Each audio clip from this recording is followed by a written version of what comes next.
존경하는 국민 여러분, 중대재해처벌법 이해 관계 당사자 여러분, 국민의힘 군위 의성 청송 영덕 출신 김희국 의원입니다.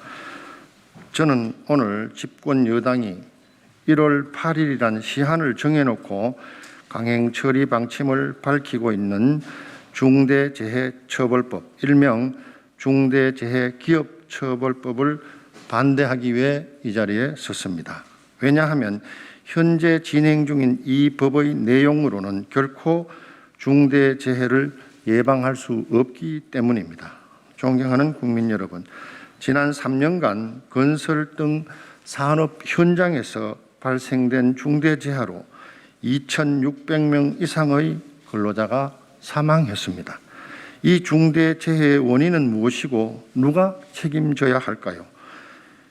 이번 법은 재해의 원인을 기업의 안전관리 소홀에 있다고 진단하고 기업을 처벌하는 것으로서 처방전을 내리고 있습니다. 그러나 이런 원인 파악과 진단 그리고 처방은 잘못되었습니다.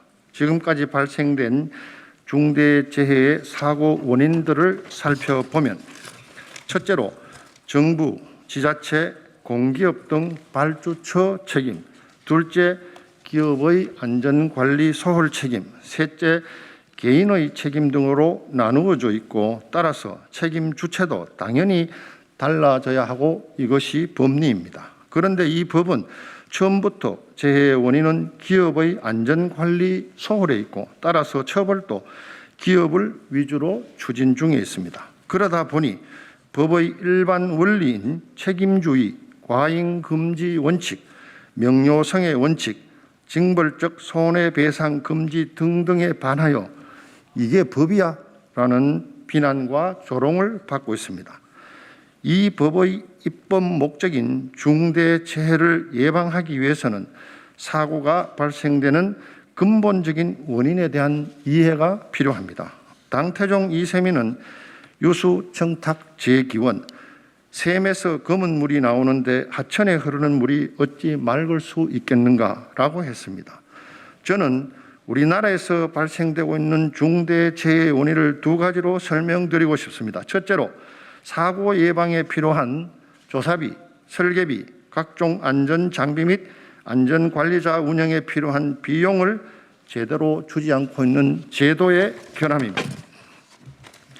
공공공사에서 적용하고 있는 국가를 당사자로 하는 계약에 관한 법률, 지방계약법, 총사업비 변경 지침, 조달청 계약 관련 규정, 설계비 및 감리비 대가 기준은 안전 확보를 위한 비용을 제대로 반영하지 않고 있습니다.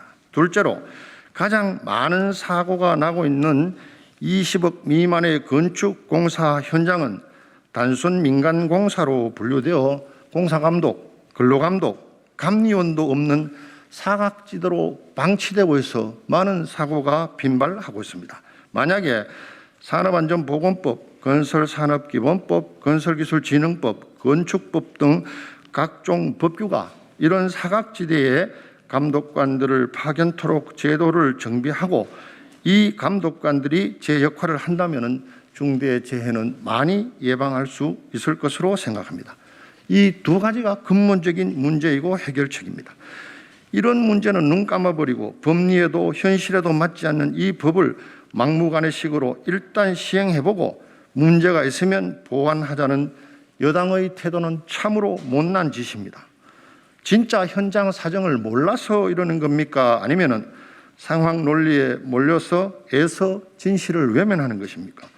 이번 정권 들어서 임대차법 등 입법권의 오용과 남용으로 인해 얼마나 많은 문제를 야기했는지는 재언이 필요치 않습니다. 주택시장의 혼란을 산업 현장에 재현코자 하는 것입니까?